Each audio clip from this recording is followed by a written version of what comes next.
Yo, what's going on, guys? And today we'll be talking about these Jonathan Kuminga trade rumors that have been going on, well, last couple days. Basically, we're hearing what we've discussed the past couple days or past couple videos.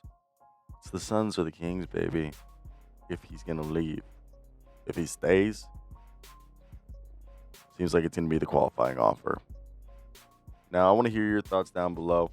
If you guys see me reach over down below, it is just to hit the slides. Now, why are the Warriors holding the line? Well, according to the most recent report, Sam Amick said on The Athletic, or wrote for The Athletic, that they're holding the line. They don't want to include Buddy Hield. They don't want to include Moses Moody in any of these deals. They don't want to include anybody that isn't Jonathan Kuminga.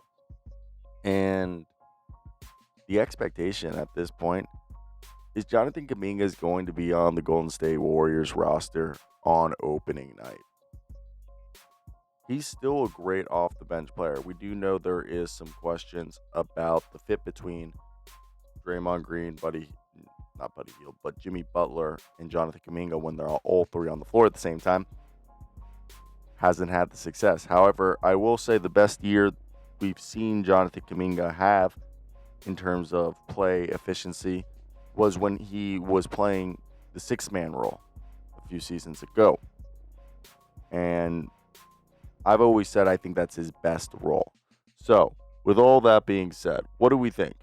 I've said this before. I personally have said that this has made the most sense for a multitude of levels, and that being, obviously, if Jonathan Kuminga returns on the qualifying offer, he basically gets a pseudo no-trade clause.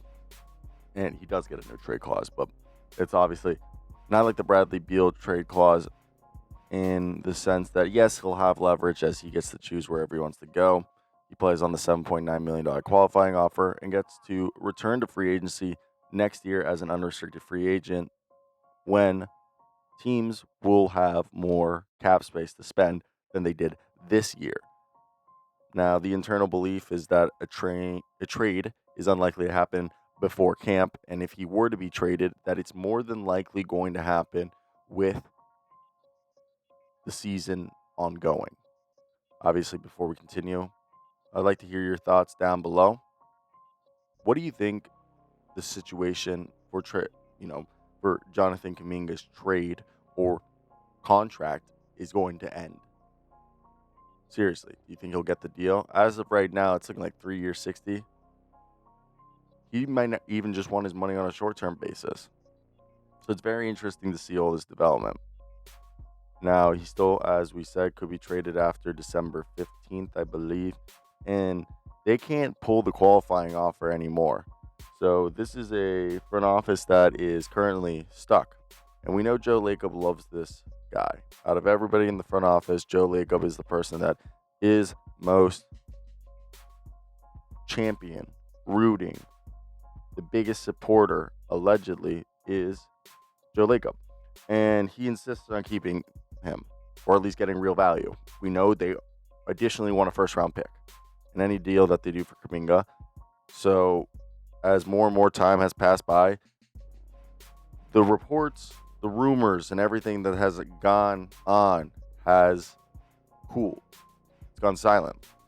And at this point, if I'm everybody involved, as we know that the deal being offered by the Kings is Dario Saric, Devin Carter, and a pick allegedly, while the Suns really don't have any value besides a Grayson Allen with like a Nick Richards or Royce O'Neal with a Nick Richards, or however you want to phrase it, as like the other guy. So it's interesting in its own right to see that the packages being offered aren't necessarily ones that are intriguing, or the Warriors aren't enthralled by them. So even the other thing that I find interesting, Afro basketball is basically the African version of Eurobasket. That is happening. Afrobasket will be ongoing this year. However, Jonathan Kuminga, who could play for his native Congo, will be skipping out on it. And that's to avoid injury, as well as he's in the middle of this restricted free agent stalemate. And I understand. Obviously, you would maybe want him to go and get more reps. But if you're still trying to figure out what your contract is and you're not paid, it's not worth it. You already have the contract, maybe he's playing. But another thing is that Keegan Murray and Keon Ellis, as well as the pick protection with the Kings, has been something that has held up that deal. Because personally, I think Dario Saric and Devin Carter is a great deal, especially if you can get like a protected first. Why not, ladies and gentlemen? That's not a bad deal. That's a deal that actually could help this team. And it gives them an asset in terms of draft capital. It gives them a young guy, and brings back another role player who can play the 4 or the 5 for them, and maybe even spotlight the 3. I think he's a little too old and a little slower to play the 3 now, but in Dario Saric. And I think that was something that, if you're them, they're probably interested in. So with Steve Kerr obviously wanting to keep roster flexibility, I know they'll probably keep one last roster spot open. It seems like the qualifying offer would limit their deadline options, as Kuminga would have that no trade clause, as well as them only being able to do the matching of $7.9 million as their team that's probably going to want to still remain under the first apron. And we know Steve Kerr is not the biggest fan of Jonathan Kuminga. So we saw Richard Jefferson, the man who said that he chose Karl Malone over Charles Barkley for his professionalism. Yeah, right, buddy. Now, yeah, it's professional to bang a 14-year-old, but that's here nor there. But Super James level is what Richard Jefferson said that Mr. Jonathan Kuminga could reach. And that the style of play for the Warriors is conflicting with Jonathan Kuminga's the come buckets individual goals. So, look, I knew that Phoenix was offering a 4-year, $90 million deal. Golden State Warriors showed zero interest, which that would have been 4 years, $90 million is under $30 million. What is that?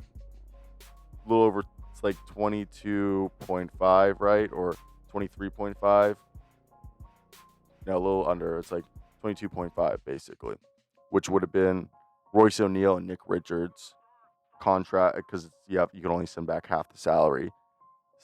So if they didn't want that deal, which isn't a bad deal, but if they didn't want that deal, I don't know. And the latest offer was Malik Monk and a protected 2030 first rounder for the come bucket. Golden State Warriors wanted that pick to be unprotected. That has continued the stalemate that we have seen with the front offices. So I'm interested at this point. What do the Warriors want? Because I like the Malik Monk in that pick. Okay, if you didn't like that, Devin Carter, Dario Saric, 2 second rounders. The Warriors weren't wanting to do that, so they gave you the pick. Now they took out the 2 players and gave you just Malik Monk, who's a contract they're wanting to get off. So who knows? But it seems that Kuminga's favoring Sacramento. It's just a drive away from the Bay, like an hour and a half, maybe 2 hours. He gets to be the team's starting power forward. Okay, Keegan Murray wants to have a word there. And the Warriors are resisting it due to the pick protections at this point, which some would say kind of stupid. Now, when is the deadline for this? October 1st, 2025. That'll have been nearly, 4 months at that point of negotiating that qualifying or a deal not to sign that qualifying offer. If that comes and there's no deal around there, expect a deal to happen there, either trade-wise or for it to be maybe a re-signing. So I want to hear you guys' thoughts down below in the comment section. What do you guys think and why? I do find it kind of interesting. It's a very, very interesting situation, as the Warriors are kind of losing leverage by every day that passes. So I want to hear you guys' thoughts down below in the comment section. What do you guys expect? And do you guys agree with me that take the deal, Warriors? Don't be left, holding the bag empty.